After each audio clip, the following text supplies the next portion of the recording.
What's up, guys, and welcome back to my channel. Paddy Pimblett has decided to put his birthday plans on hold as he stays fully focused on the biggest fight of his career. The popular lightweight shared a new video on social media explaining that he will not be celebrating his 31st birthday just yet. Instead of parties and distractions, Pimblett is locking in for UFC 324, where he is set to face Justin Gaethje in a massive matchup that could change everything for him. In the clip, Paddy thanked fans from around the world for the overwhelming amount of birthday messages he has received. He admitted he cannot reply to everyone because there have simply been too many, but he made it clear that the support means a lot to him.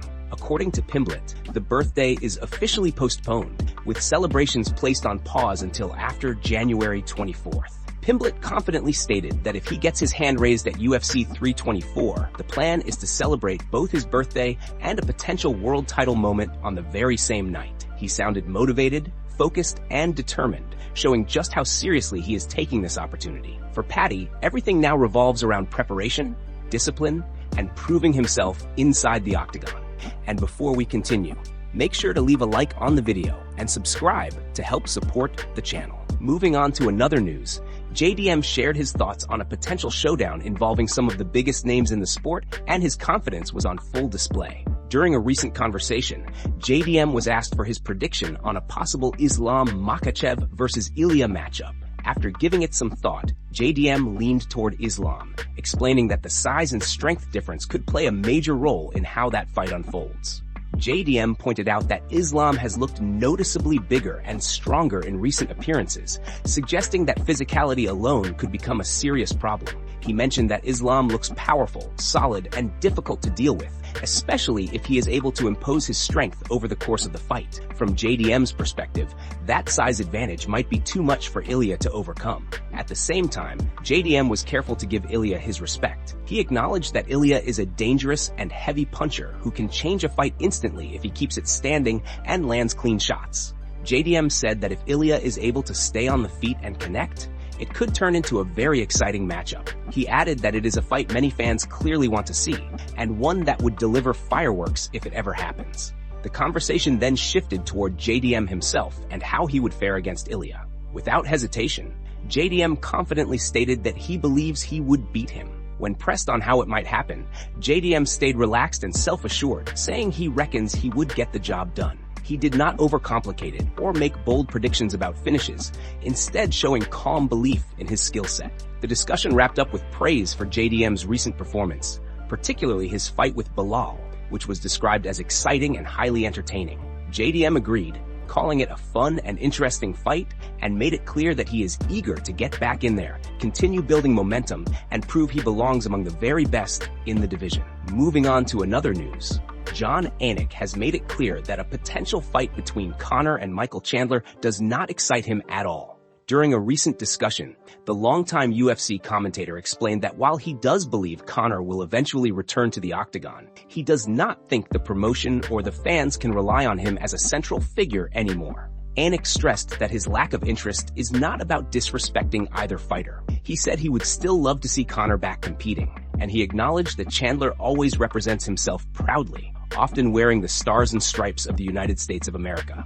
Because of that, Anik believes Chandler deserves a spot on a major card, even suggesting the White House event as a fitting stage. However, when it comes to the matchup itself, Anik was blunt. He said the fight does nothing for him and carries no real consequence, especially in the lightweight division.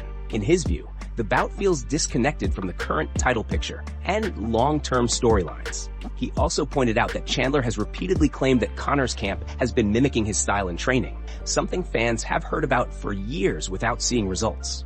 Anik referenced how both Conor and Chandler previously went on major networks claiming the fight was done and guaranteed, yet nothing materialized. That history has only added to his skepticism. He suggested that if the fight happens at all, it would likely take place at 170 pounds, making it even less relevant to the lightweight landscape. Ultimately, Anik said he would much rather see Conor in a different matchup altogether. He specifically mentioned his preference for a trilogy with Nate Diaz, a rivalry that already has history, emotion, and proven fan interest. He also threw out the idea of Conor facing another fresh opponent instead of revisiting the stalled Chandler matchup. For Anik, it all comes down to meaning and impact. While he respects both fighters, he believes fans deserve matchups that truly matter. And for him, Conor versus Chandler simply does not meet that standard. Moving on to another news, Arman nearly crossed paths with a major Hollywood star in a surprising crossover moment. On December 30th, Arman went to a draw with Shavkat Rakhmonov in a high-profile grappling match that headlined a hype FC card in Armenia. The bout generated plenty of attention, but it has now been revealed that the promotion originally had an even more unexpected opponent in mind for Arman. According to Hype FC, there were plans for Arman to compete against actor and grappling enthusiast Tom Hardy on the same date. The promotion shared what appeared to be a screenshot of a message exchange showing they had approached Hardy about taking part in the event on December 30th. Hardy is no stranger to the grappling world and has previously trained alongside respected coaches and regularly competed in grappling tournaments. Despite the intrigue surrounding the matchup, the proposed bout never materialized. Hardy ultimately declined the offer, citing conflicts with his filming schedule. While the idea of a Hollywood star stepping onto the mat with an elite mixed martial artist sparked excitement among fans, timing proved to be the deciding factor. The promotion made it clear there was no bad blood, only professional obligations that made the match impossible. Meanwhile, Arman has remained active and in good spirits following the event. He recently shared a video on social media showing himself enjoying the winter season, having fun in the snow alongside his Mercedes G-Class. The footage offered a lighter glimpse into his life outside competition, highlighting his relaxed mindset after the intense grappling contest. Although the Tom Hardy matchup did not come together, the reveal has added another layer of intrigue to Arman's growing profile. Whether on the mat or away from competition, Arman continues to draw attention, and fans are already eager to see what unique opportunities could come next for him in the future. Moving on to another news. Bisping has weighed in on the serious concerns surrounding Tom Aspinall and his ongoing eye issues, responding to comments made by Joe Rogan that suggested Tom might never fight again if complications continue. As someone who lived through similar problems during his own career, Bisping spoke with honesty, experience, and clear concern for Tom's long-term health. Bisping explained that he understands exactly how dangerous eye injuries can be in combat sports. He reminded listeners that he personally dealt with multiple eye surgeries and admitted that returning to action too quickly was one of the biggest mistakes of his career. According to Bisping, that decision caused further damage and ultimately left him permanently blind in his right eye. Because of that history, he said he agrees with Joe Rogan's warning that eye surgeries are never something to take lightly. He broke down how these procedures often sound minor on paper, sometimes described as simple realignments or fixes, but stressed that things can and do go wrong. Bisping recalled having his retina reattached after it detached in a fight, only for further issues to follow. After multiple surgeries, he developed glaucoma, explaining that once doctors start operating on the eye, it is never quite the same again. It becomes weaker, more fragile, and far more unpredictable. Bisping acknowledged that medical science has come a long way, and thankfully, outcomes today are better than they once were. He shared a personal story about his coach, Jason Perillo, who was an undefeated professional boxer whose career ended immediately after a detached retina. While Bisping was able to continue fighting, he made it clear that the cost was permanent vision loss. Turning back to Tom, Bisping said he is hopeful and optimistic that everything will work out. He criticized people online who accused Tom of avoiding fights or making excuses, calling those claims ignorant and unfair.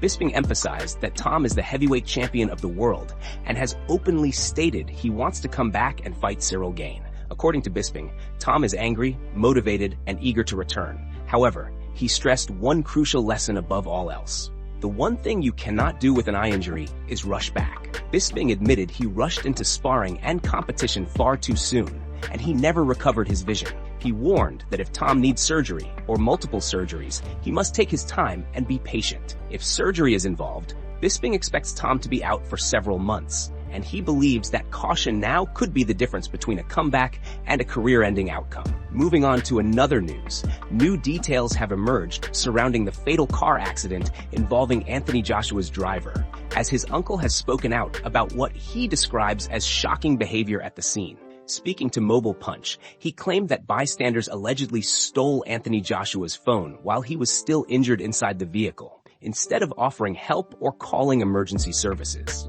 According to his uncle, the situation highlighted a deeper problem with how emergencies are handled. He criticized people who rush to record videos rather than assist victims, saying that when help is truly needed, many pull out their phones to film, and in some cases, even steal personal belongings from those involved. He stressed that this kind of conduct is completely unacceptable and must be discouraged. He further explained that reports reaching the family suggested Joshua's phone went missing during the chaos following the crash. For him, this incident symbolized a failure of basic human decency at a moment when compassion and urgency were required. He also directed strong criticism toward the Nigerian government, accusing it of having a lackadaisical attitude toward emergency response. The uncle emphasized that police and emergency responders should arrive promptly at accident scenes, secure the area, and ensure injured individuals receive immediate care. He said it was deeply distressing to see Anthony Joshua crossing the median after the accident when he should have been placed on a stretcher and properly attended to. He concluded by calling for serious improvements in emergency preparedness and public awareness, stating that lives depend on timely action, responsible behavior, and a system that prioritizes saving people rather than exploiting tragedy. His message was clear. Accountability, empathy, and faster response times are essential to prevent similar incidents and restore trust, dignity, and safety for everyone affected in future emergencies across the country today. Moving on to another news, Joe Rogan has now publicly apologized to Ilia's wife following a situation that escalated far beyond MMA discussion and into a legal matter. The controversy began during a previous episode of the Joe Rogan Experience, where Rogan spoke about Ilia's personal life while reacting to a photoshopped image that had been circulating online. The image falsely portrayed Ilia's wife standing next to a man presented as a rapper. In reality, the person in the image was her own brother, edited to appear as someone else. At the time, Rogan believed the image was authentic and made harsh remarks, even going as far as calling her a monster and suggesting she was a negative influence in Ilia's life. Those comments quickly spread due to the massive reach of his platform. Shortly afterward, it was confirmed that the image was completely fake. Once the truth came out, Ilia's wife filed a criminal complaint related to the spread of misinformation. Joe Rogan was named due to the role his commentary played in amplifying the false narrative and the scale of the audience that heard it. Rogan later addressed the situation and issued a public apology, admitting that he repeated something that turned out to be entirely untrue.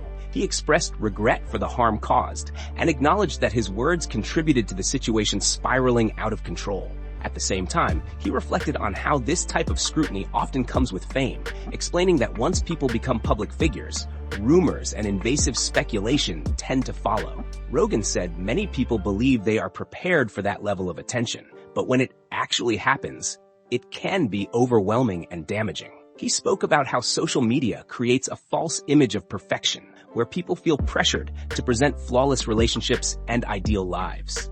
When those images collapse, the backlash can be brutal and emotionally draining. He described the ugliness of social media culture, where people feel entitled to dig into private lives, speculate about marriages, divorces, and personal struggles, and then judge from the outside. Rogan explained that he personally tries to limit his exposure, briefly checking what people are upset about before stepping away and moving on with his day. He emphasized that he never tries to portray himself as anything other than who he truly is. Rogan concluded by saying that if he offended or hurt anyone, he is genuinely sorry. He also spoke about the psychological toll of fame, explaining how constant criticism and negativity can follow people into their private moments, even when they are trying to rest, making it a deeply unhealthy experience overall. Moving on to another news, JDM has already set his sights on what he believes should be his next big challenge inside the octagon. During a recent appearance on Neon's livestream, JDM made it clear that Shavkat Rakhmonov is the opponent he wants next, confidently explaining that a win over someone like Shavkat would immediately put him back into the title conversation. JDM spoke with conviction, saying that this is the fight that makes the most sense for his career right now. He described it as the perfect matchup, the kind of bout that forces attention and proves where you truly stand in the division. According to JDM, beating a dangerous and respected contender like Shavkat would fast-track him straight back toward championship contention. During the discussion, the conversation also shifted to JDM's recent fight with Islam Makhachev, JDM broke down what made Islam so difficult to deal with, giving credit where it was due. He explained that Islam's wrestling is elite, but more than that, it is his control from the top that creates serious problems. JDM described how Islam is extremely effective at holding opponents down, pinning them in place, and slowly draining their energy while maintaining dominant positions. JDM admitted that he got stuck underneath that pressure and found it hard to escape once Islam settled into control. Despite that, he expressed interest in the idea of a rematch down the line, saying it would be something he would welcome after taking care of a few key fights first. He mentioned that ideally, one more strong win could set up the chance to run it back and chase that unfinished business. That vision is exactly why JDM is pushing so hard for the Shavkat fight. In his view, defeating someone of that caliber does more than add another win to the record. It sends a message to the entire division and the matchmakers. JDM believes that beating Shavkat would throw him right back into the title mix, putting him exactly where he wants to be, closer to the dream of fighting for UFC gold and proving he belongs at the very top.